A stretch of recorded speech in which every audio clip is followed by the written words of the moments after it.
Selamat tahun baru untuk Anda. Dan di tahun baru ini, apa yang harus kita pikir ulang, kita renungkan, kita reposisi. Nah, saya akan mulai dari teras baru di rumah saya. Teras baru di rumah saya itu adalah teras terlama sepanjang sejarah pembangunannya. Karena aksesoris rumah yang tidak seberapa itu membutuhkan lebih dari setengah tahun. Karena antara dikerjakan dan dianggurkan lebih banyak penganggurannya. Ada yang mengejutkan untuk kali pertama ialah sulitnya mandor itu mencari pekerja. Ada banyak jenis pekerjaan yang makin kekurangan peminat ternyata. Di desa-desa yang sempat saya masuki, mulai terasa kesulitan mencari buruh mencangkul dan menanam. Kalaupun ada, mereka adalah kaum tua dan tampaknya akan segera menjadi generasi buruh tanam terakhir di wilayahnya. Di kompleks perumahan tempat saya tinggal, butuh antri berhari-hari untuk menunggu jasa penebang pohon atau penambal talang bocor. Apakah karena sudah begitu sedikit manusia? Tidak. Manusia begitu banyak di sekitar kita? Sangat banyak. Apakah karena manusia yang banyak itu sudah semuanya menjadi juragan dan hidup berkelimpahan? Juga tidak.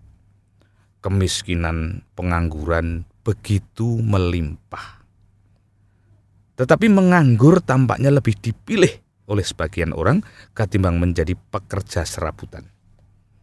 Semak di dekat rumah saya terus merimbun karena tenaga yang telah sanggup membersihkan tidak pernah benar-benar datang. Pembangunan teras rumah saya terkendala oleh situasi ini. Tetapi makin saya dekati, persoalan teras itu makin menyodorkan banyak informasi. Karena sering terbengkelai, saya jadi sering mengamati aneka besi-besi yang berserakan itu. Ada yang lama dan ada yang baru dibeli.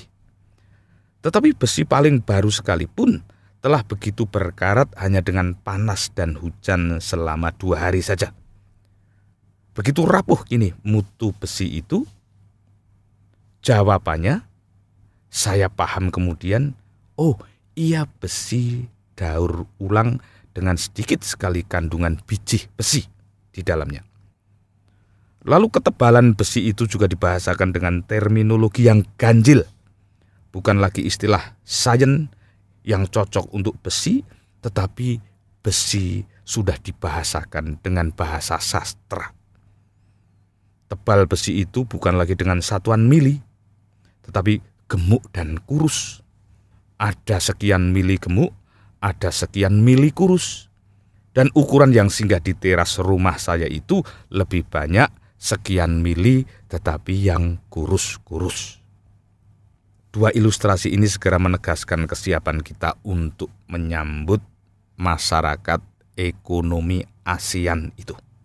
Ada keadaan yang sangat menegaskan betapa banyak aspek kita ini tidak siap. Bukan cuma menyambut MEA, karena MEA sebetulnya tidak perlu disambut sepanjang kita siap kepada diri kita sendiri. Karena MEA itu adalah tempat berbagai negara, terutama di Asia Tenggara, yang sedang diminta untuk mendisplay integritasnya. Siapa yang paling berintegritas, dialah yang paling juara. Jika besi saja sudah kehilangan integritas dan kejujurannya, lalu kemana lagi jujur itu harus dicari? Jika menganggur lebih disukai ketimbang bekerja, hanya karena pekerjaan kasar itu dianggap hina, maka akan kita jumpai barisan penganggur yang sangat bergengsi. Ketimbang membersihkan kebun dan menambal talang bocor, lebih baik menganggur dan menyibukkan diri dengan update status Facebook. Jadi gengsi pengangguran di era MEA ini tinggi sekali, terutama di mata penganggur itu sendiri. Lebih dari sekedar urusan dagang, MEA sejatinya adalah persoalan kebudayaan. Ujung kebudayaan adalah pemartabatan segala sesuatu. Dan hanya moral yang bisa melakukannya. Maka Mea sesungguhnya tidak sekedar mengajari dagang, ia mengajari kita agar lebih bermoral.